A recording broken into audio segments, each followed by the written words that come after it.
The day I buried my husband, I thought the hardest part was over. I was wrong.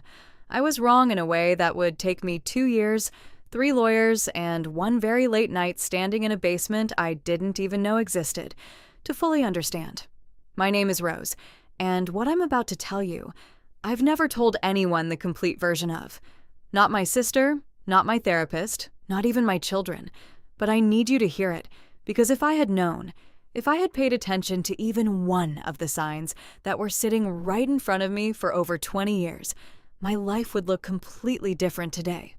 I was married to Daniel for 23 years. 23 years of what I believed was an honest, ordinary life. A house in the suburbs. 2 kids, Marcus and Lily, a golden retriever named Scout. Date nights every other Friday. An anniversary trip every 5 years without fail. Daniel was a financial consultant. He worked long hours. He traveled sometimes. He had clients I'd never met and conference calls I didn't interrupt. I didn't think anything of it. I trusted him completely. But here's the thing about trust.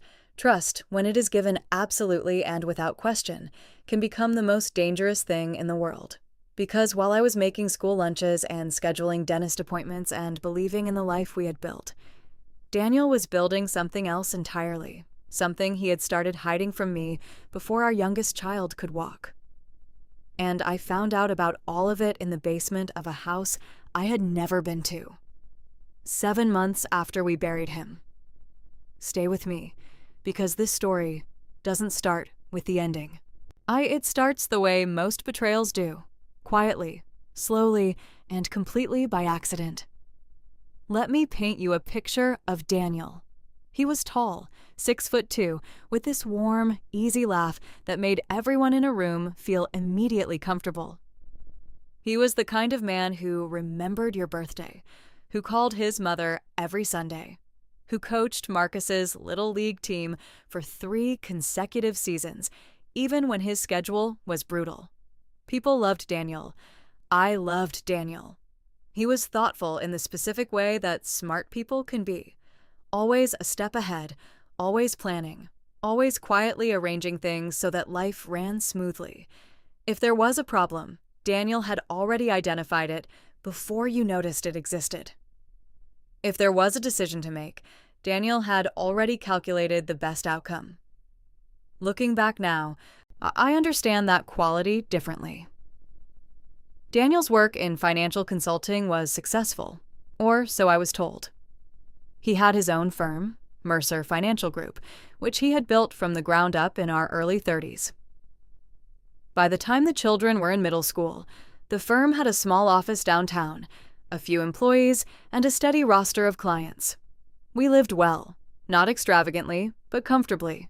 A 4-bedroom house, good schools, 2 cars, vacations twice a year. He handled all of our finances, completely, entirely. And here, right here, is the first thing I want you to note. Because this is where I have to be honest with myself, even now. I let him. I want you to really sit with that for a moment. Not to judge me, though I judged myself for a long time, but because I think a lot of you listening right now have been in that same position. Maybe you still are. I was a teacher, 3rd grade. I loved my work, but I was never particularly interested in finances. Numbers weren't my world.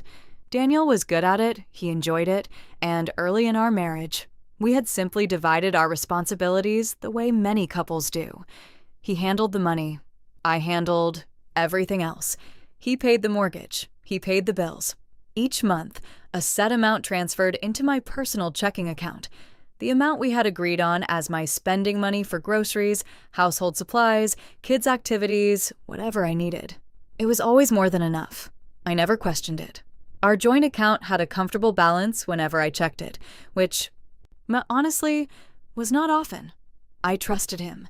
But here is what I didn't know, what I couldn't have known, because I wasn't looking. Daniel had a second set of financial accounts that I knew nothing about, not a savings account he forgot to mention, not a small investment he was managing quietly, something far, far more deliberate. But I'm getting ahead of myself. Let me take you back to the beginning of the end. It started on a Tuesday in March. Daniel was 51 years old, healthy by every measure we knew of. He ran 3 miles every other morning, kept his cholesterol in check, had his physical every year like clockwork. There was absolutely no reason for anyone to worry about his health. And then, on a perfectly ordinary Tuesday morning, while I was at school helping a 7-year-old named Caleb practice his reading aloud, Daniel collapsed in his office. Massive cardiac event. He was dead before the ambulance arrived. I got the call at 11:14 in the morning. The school principal, Mrs. Henley, came and found me in my classroom. She had this expression on her face that I will never forget for the rest of my life. She didn't say a word. She didn't have to. I knew. I don't even remember the drive to the hospital. My colleague Karen drove me. I was apparently very calm. She told me that later, that I was terrifyingly calm. And I remember thinking how strange it was that the world outside the car window looked exactly the same as it always did. The same coffee shops, the same traffic lights, the same people walking dogs along the sidewalk. None of it knew yet. None of it cared. Daniel was gone. And the life I had known for 23 years collapsed with him. Grief has a strange way of organizing itself. In the beginning, it was all motion.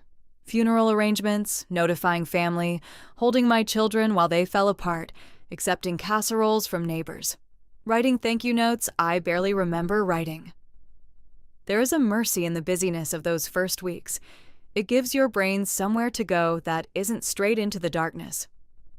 It was about 6 weeks after Daniel's death when the darkness found me anyway. Not in the form of sadness, though that was there constantly, like water under a floorboard. The darkness came in the form of paperwork, because when a person dies, the world requires you to take their entire life apart, piece by piece, and file it away correctly. And when that person was responsible for all of the financial architecture of your shared life, you have to learn that architecture for the very first time while you are also grieving. I called Daniel's firm first. His business partner, a man named Robert Sloan, had been with Daniel since the early days of Mercer Financial Group. Robert was composed and professional at the funeral, the kind of composed that I appreciated at the time, but think about differently now. He told me not to worry. He told me he would walk me through everything.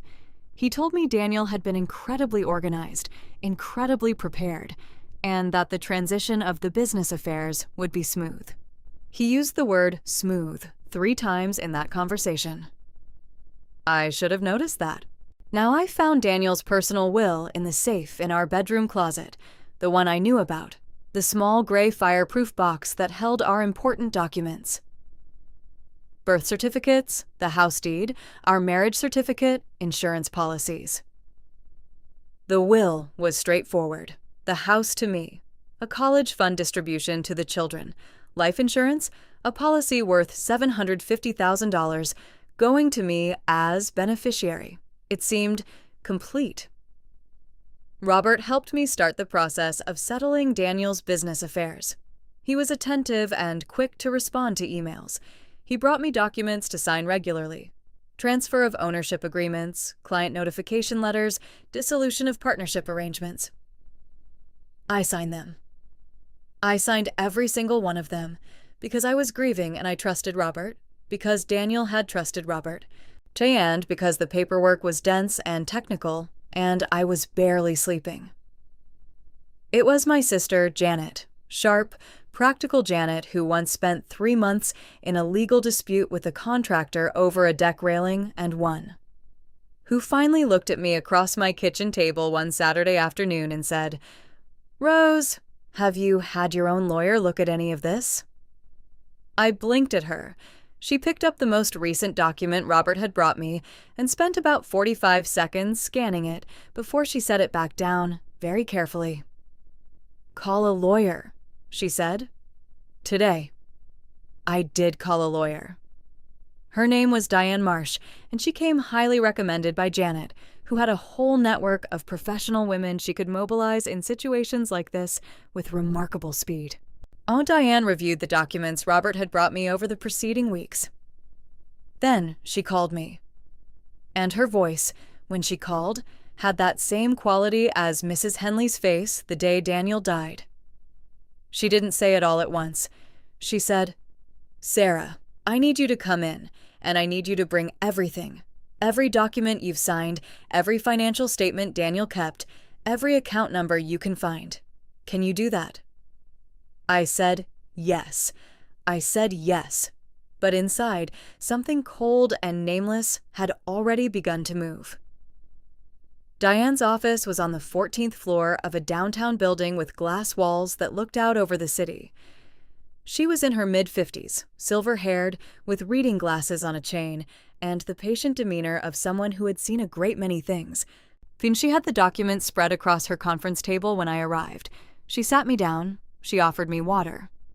And then she said, "I want to start by asking you something, and I need you to think carefully before you answer.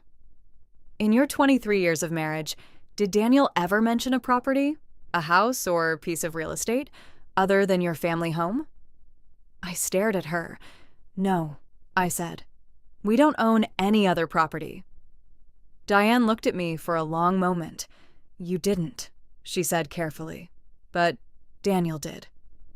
There was a house that Daniel had purchased 11 years ago, when our children were 8 and 10 years old, when I was attending school plays and parent-teacher conferences and baking birthday cakes, for $312,000 in cash.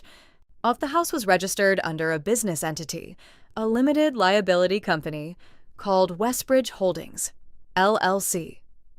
An LLC I had never heard of. An LLC that had Daniel's name nowhere visible in its formation documents, but whose ownership, Diane explained, through a chain of nested corporate structures that she had spent 2 days untangling, led back to Daniel, unmistakably, definitively, to Daniel. "Who holds this LLC?" I asked. My voice sounded strange to me, thin, like it was coming from somewhere far away. "On paper, it's held through a second LLC called Greystone Asset Management," Diane said, "and Greystone was set up by Robert Sloan." I let that land for a moment. "Robert," I repeated. "Yes, but here is what's important for you to understand right now, and why I asked you to bring everything." She tapped one of the documents I had signed. "This transfer agreement that you signed 3 weeks ago. It transferred your surviving spousal interest in several of Daniel's business-related assets to Robert for a consideration of $1. The room tilted slightly. $1, I repeated. $1, she confirmed. I want you to understand what I was feeling in that moment, because I need you to feel it too, in order to understand everything that came after.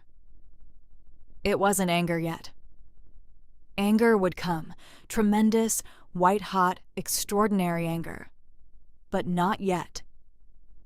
In that moment, what I felt was a particular kind of vertigo that I can only describe as the sensation of realizing the floor you have been standing on your entire adult life is made of glass. And the glass has been cracked for a very long time. And you are the last person to find out. 23 years. I had been married to this man for 23 years. I need to know everything, I told Diane. She nodded slowly. I know. And I'm going to help you find it. But I need to be honest with you, Rose. What I've found so far is significant, and I believe there is more. Possibly much more. The documents Robert has had you sign may be only part of a larger pattern. What do I do? I asked. First, you stop signing anything at all from Robert, from anyone related to Daniel's business affairs, until we've had a chance to fully audit everything. Okay. Second, I need you to think. Has Daniel left anything behind? A laptop you haven't accessed? Files you haven't gone through? Keys you didn't recognize? Anything physical that you haven't examined yet? I thought. And then I remembered something. A key. I had found it when I was cleaning out Daniel's home office about 2 weeks after his death. It was small, smaller than a house key, and it was attached to a plain metal ring. No label, no markings, except a faint number stamped into the metal head. 342. I had assumed it was for something mundane. A storage unit locker, maybe, or an old filing cabinet. I had set it in the kitchen junk drawer, meaning to figure it out eventually, and then I had completely forgotten about it. I told Diane about the key. She told me to find it. She also told me something else, something that sent me back to my car with shaking hands and the distinct sensation of someone standing just behind me, just out of sight. One more thing, Rose. The LLC, Westbridge Holdings, the house it owns. It's registered to an address about 40 minutes from where you live. I pulled the property records. Someone has been paying the utilities on that house consistently for the past 11 years. I stared at her. Who? I asked. That, Diane said carefully, is what I need you to help me find out. I did not go to the house that day. I drove home, sat in my driveway for 20 minutes without moving, and then I called Janet. I told her everything. She was quiet for a long time. You're not going alone, she said finally. I know, I said. I'm coming. This weekend. I know, I said again. There were 2 days between that call and the weekend. 48 hours during which I lived inside a kind of suspended reality, going through the motions of my days while an entirely different set of thoughts ran beneath the surface of every moment. Who had been in that house? Who had been paying those utilities? Was it Robert, managing the property as some kind of business arrangement? That was the most logical explanation, the one I kept trying to settle into, the one that would make Daniel simply a poor communicator about business investments rather than something far more terrible. But if it was just a business arrangement, why hide it? Why go through nested companies and shell LLCs rather than simply telling me about an investment property? I didn't sleep those 2 nights. Not properly. I lay in the bed I had shared with Daniel, a king-size bed, with his pillow still on his side, because I hadn't been ready to move it, because grief is irrational and stubborn, and mine. And I stared at the ceiling, and I thought about all the nights Daniel had slept beside me, his breathing slow and even and unbothered. Had he been afraid that I would find out, or had he simply never believed I would look? That question, in the dark of those 2 nights, cut deeper than anything else. I want to ask you something. If you discovered your partner had hidden an entire property from you, what would be your first reaction? Would you feel angry first, or heartbroken? Or would it be, like it was for me, a strange, cold numbness, as though the emotional system simply refuses to process something that large all at once? Tell me in the comments.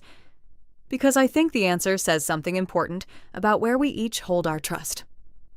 Janet arrived Saturday morning. We drove together. The address was a 42-minute drive from my house, and I want to be specific about that distance.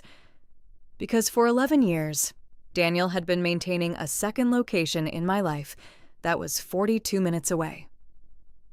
Not in another city. Not in another state. 42 minutes. We drove through increasingly residential streets, the houses getting slightly farther apart, the neighborhood transitioning from dense suburban to something quieter and more private. Trees overhead, close together, the kind of street where neighbors probably didn't know each other well. When the GPS said, "You have arrived," Janet and I both looked at the same time. It was a small house, our ranch style, maybe 1,400 square feet. The kind of house that looks like it was once someone's home. You could feel that about it. But that had recently, quietly emptied out. The mailbox by the road had no name on it. Just a number. We sat in the car for a long moment. "Well," Janet said. "Okay." We got out.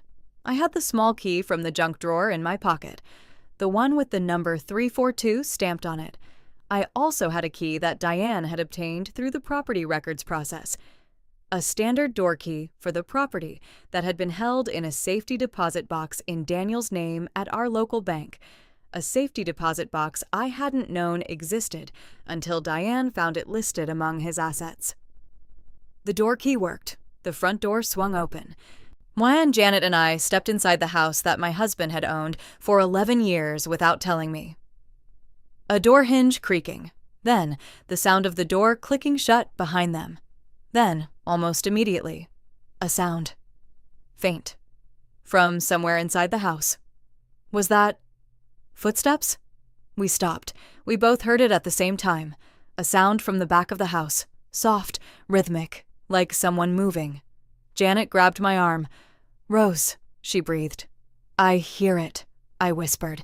We stood perfectly still in the entryway, which was clean, surprisingly clean, though the curtains were drawn and the light was low, and listened. The sound again. And then a door, somewhere toward the back of the house, opened, and a woman came out. She was younger than me, by maybe 10 years, I estimated, mid-30s. Dark hair pulled back.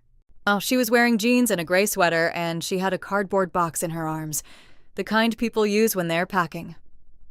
When she saw us, she stopped so suddenly that the box lurched in her arms. Her face went completely white. For a moment, none of us said anything.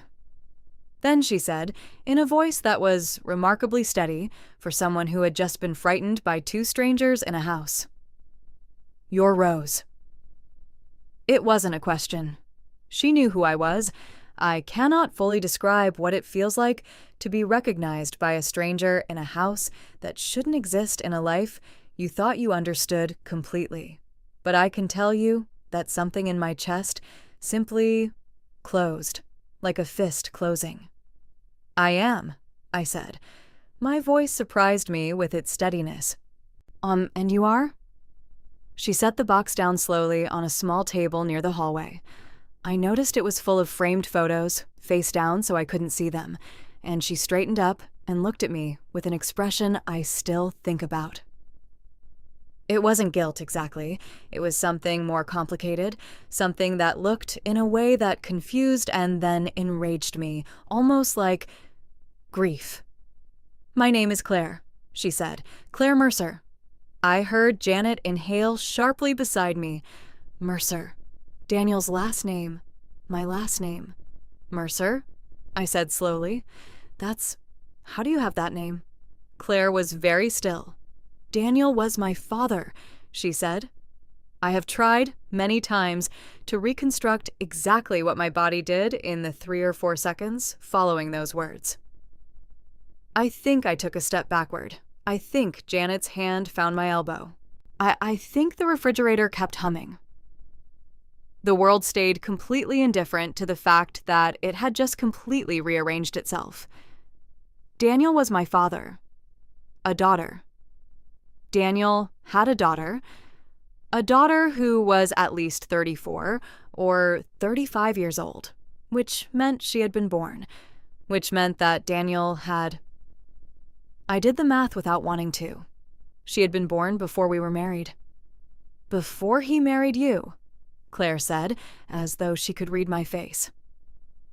"My mother and Daniel, they were together before you. When she got pregnant, he chose to end the relationship. He didn't know about me until I was 19.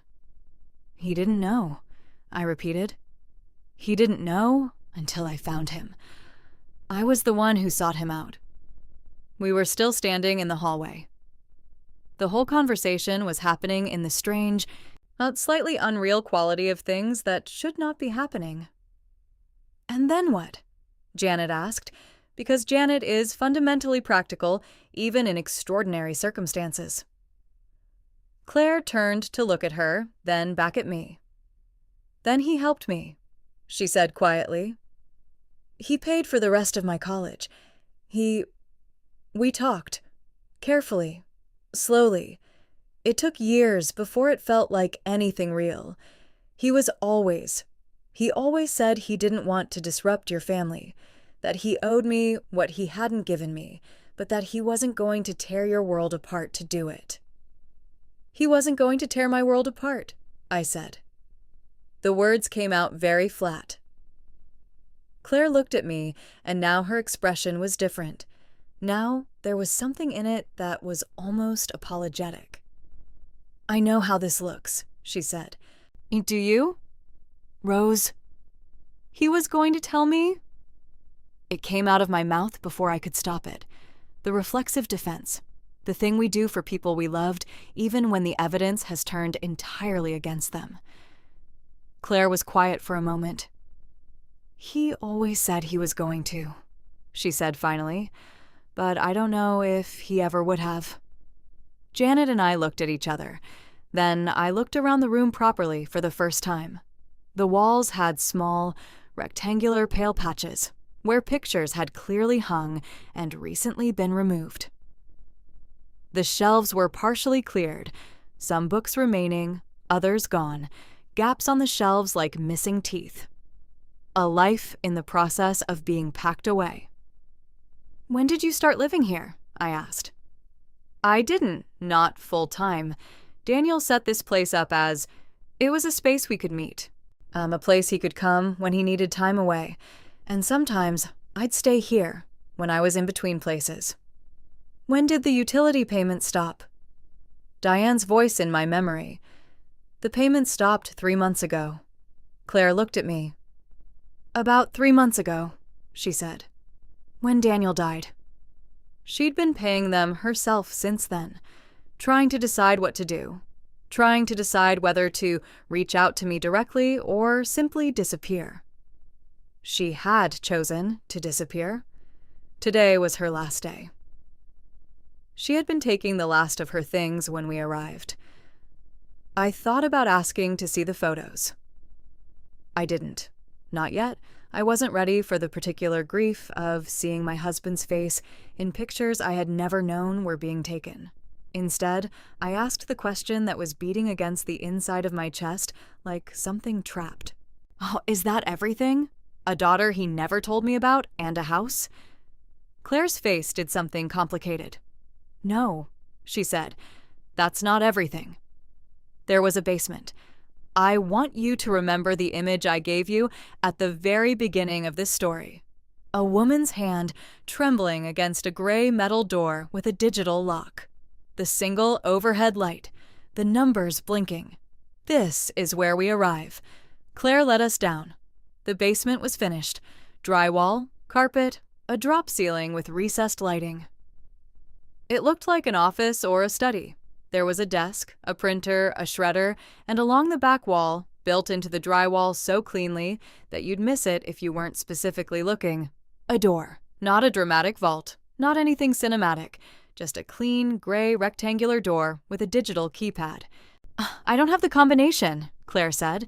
I never knew it. He always said there was paperwork in there, business documents. I never pushed. I looked at the door, and then I thought about the small key in my pocket. The key with the number 342. I looked more carefully at the keypad. It wasn't just a combination keypad. There was also a physical keyhole below the digital display. Small, exactly the right size.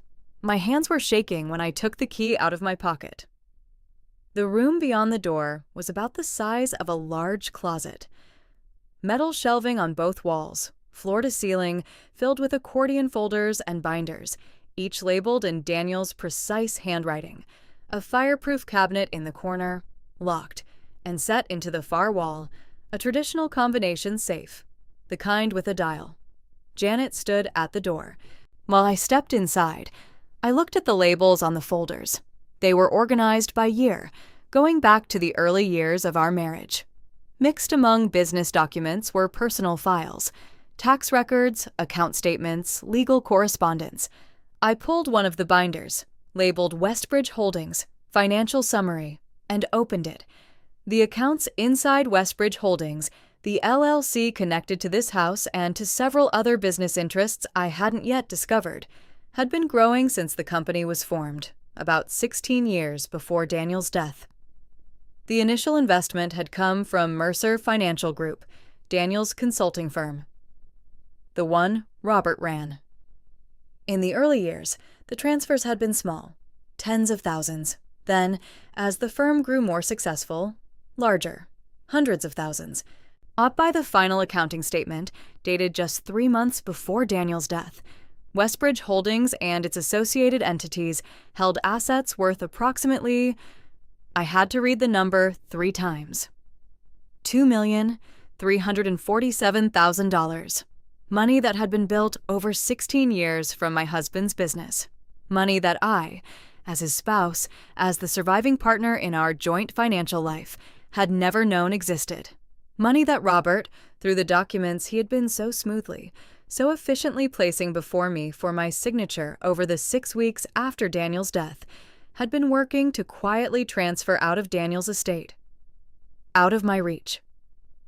I thought about the word smooth. I thought about Robert using it 3 times. He was moving the money, I said aloud, though Claire and Janet were both outside the room. Janet appeared in the doorway. Who was? Robert. Through those documents he kept bringing me. He's been working to transfer control of this. I held up the binder. Before I could find it, before I even knew it existed. Can he do that? Not if I already signed? I stopped. I had already signed some of those documents. Diane, I said. I took out my phone and called Diane Marsh. She answered on the second ring. And what she told me, once I described what I had found, confirmed what I already feared. But also, she said, contained something I needed to hear very urgently. 2 of the documents you had already signed could be challenged, but there was a clock on it. How long do we have? I asked. Well, if Robert moves to finalize the transfer before we file a challenge, days, maybe less. I looked at the room full of documents. I looked at the safe on the wall with the combination lock. There's a combination safe in here, I said to Diane. Is there any way? What was Daniel's birthday? She asked immediately. I told her, try that reversed. Or your wedding anniversary. People use what they remember. I tried his birthday. Reversed. Nothing. I tried our wedding anniversary. Nothing. I stood there, hand on the safe dial, and I thought about Daniel. I thought about what he knew by heart, what he would never forget. And then I thought about something he had said to me years ago when we first moved into our house and he was setting the combination on the bedroom safe. The only numbers worth remembering, he had said, in smiling at me in that warm, easy way, are the ones connected to people. I thought about Claire, his daughter. I thought about when she'd said she'd found him, that she was 19. If she was in her mid-30s now, she would have been 19. I tried the year she would have been born. Nothing. I tried the year she would have first contacted him. The safe opened. Inside the safe, there were 4 things. The first was a sealed envelope with my name on it, in Daniel's handwriting. Rose. Just that. I didn't open it immediately. I couldn't. I set it very carefully on the shelf and looked at the other 3 items. The second item was a USB drive, small, black, no markings. The third was a legal document, stapled, dense, formal, that I recognized because Diane had been preparing something similar. It was a will, but not the will I had found in our bedroom safe. A different will? A second will. Dated, and I checked this 3 times. 14 months before Daniel's death. The 4th item was a small leather pouch. Inside it, a single photograph and a folded piece of paper. I unfolded the paper. It was a handwritten list.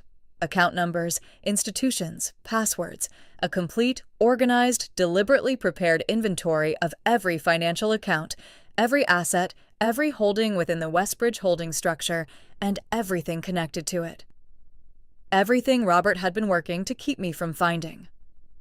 All written out by hand, with a note at the top that said, "In case something happens to me, before I can explain everything properly." He had known. Daniel had known, on some level. Whether from genuine health concern or simple human awareness that no plan survives indefinitely. That this could happen. That he could leave before he had the chance to explain himself. And he had prepared for it. Not perfectly. Not in a way that undid what he had done. Not the secrecy. Not the hidden accounts. Not the daughter I'd never known about. Not the years of deliberate omission. But he had prepared for me to have the truth. Even if that truth was painful. Even if the truth was him. I looked at Claire. She was standing in the doorway. She had seen the safe open. She had seen me take out the envelope. She was watching me with that complicated expression again. The one that wasn't quite guilt, wasn't quite grief, was something in between that I didn't have a word for yet. "Did you know about any of this?" I asked her. Genuinely. Not accusatory. "The accounts?" She shook her head. "No. He kept that separate. He always kept things in separate boxes." Separate boxes? Yes. That was Daniel exactly. I looked down at the envelope in my hands. I opened it. I'm not going to read you Daniel's entire letter. Some of it belongs to me and to my children and to Claire and to no one else. But I will tell you the parts that matter for you to understand how this story ends. Daniel had set up the hidden accounts initially as a business contingency, a protected reserve, insulated from the firm's operational risks. In the early years, that was genuinely what it was, a financial safeguard. But as the money grew, the secret grew with it. And the secret became its own structure, with its own momentum. And at some point, he wrote this with the directness of a man writing to be understood, rather than forgiven. At some point, he had simply not known how to bring it forward without revealing the complexity of everything that had been hidden. Including Claire. Including the fact that he had been quietly supporting a daughter I didn't know existed for over a decade. He had been afraid. Of losing me. Of disrupting our family. Of the look he imagined on my face, the look he wrote that was probably on my face as I read the letter. He was right about that look. He was right, and he was gone, and he could no longer see it. The letter ended with instructions. Not vague or sentimental. Practical, specific instructions, in the organized, forward-planning voice of the man who had always solved problems before they arrived. He had already engaged a separate attorney, not Robert, not anyone connected to Mercer Financial Group, to hold the second will and to be contacted in the event of his death. He had believed Robert would attempt to move the assets quickly, and he had been correct. He had left the name and contact information of this attorney in the letter, along with explicit instructions for me to call Diane, not by name, but by the description of a trusted estate attorney with no connection to Mercer Financial Group, and to provide her with everything inside the safe. He had planned for me to find the key. He had left it in his desk drawer, the first place I would naturally look when going through his things, knowing I would find it and, eventually, understand what it opened. He had trusted me to be more capable than I believed myself to be. And the legal process took 8 more months. The second will was valid. The transfers Robert had arranged on the basis of documents he'd had me sign were challenged successfully. Diane was right that there was a narrow window, and we made it, barely. Robert denied everything, initially. Then the USB drive, which contained a decade of encrypted financial correspondence between Daniel and his separate attorney, made denial untenable. Robert resigned from Mercer Financial Group 2 months later. A civil lawsuit followed. I won't tell you every detail of what came after for Robert, because honestly, that part of the story is less interesting to me now than what came before it. What matters is this. The second will lift the full value of the Westbridge holding structure, the hidden accounts, the investment assets. Shut the house to 3 beneficiaries: Marcus, Lily, and Claire, in equal thirds. He had been trying in the only way he seemed to know, which was imperfect and secretive and flawed beyond measure, to do right by all 3 of them.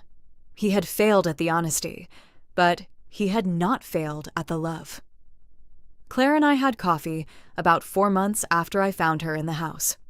It was not easy. It was not the kind of redemptive meeting of souls that movies suggest should happen in situations like this. It was 2 women sitting across from each other with the complicated, uncomfortable reality of a man they both loved and neither of them fully knew. But it was honest, and it was a beginning. Marcus and Lily know about Claire now. Marcus needed time. Lily was more open, more quickly. It is still complicated. It will probably always be complicated. But complicated is not the same as broken. I think about that a lot. I still teach 3rd grade. I'm still in the house.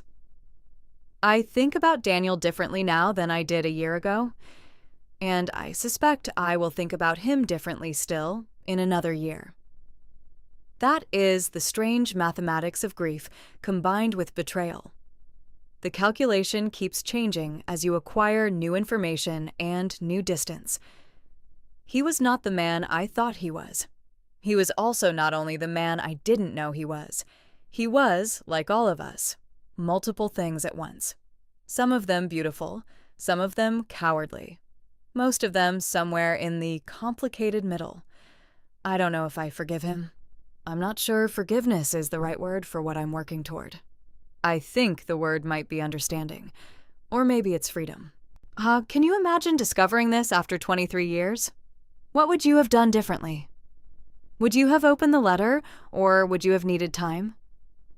Here is what I want to leave you with. Not a lesson, because I'm not sure I'm qualified to give lessons to anyone about how to live. But an observation. The thing that Daniel protected most carefully, most deliberately, over 2 decades of meticulous planning and compartmentalization, was the same thing he most wanted to preserve. He was protecting our life, or his version of our life, the version that didn't include the parts he was afraid to bring into the light. And all that protection built walls that prevented the very thing he wanted most. Real closeness, real honesty, real life. We all do this in some form. Not most of us not to this degree, not with hidden LLCs and secret houses, but in the small daily choices of what we show and what we hide, what we bring forward and what we keep in the separate boxes. The question is not whether you have secrets. The question is what the secrecy is protecting you from, and whether that protection is worth the distance. I'm Rose, and that is the story I've never told anyone the complete version of. Until now.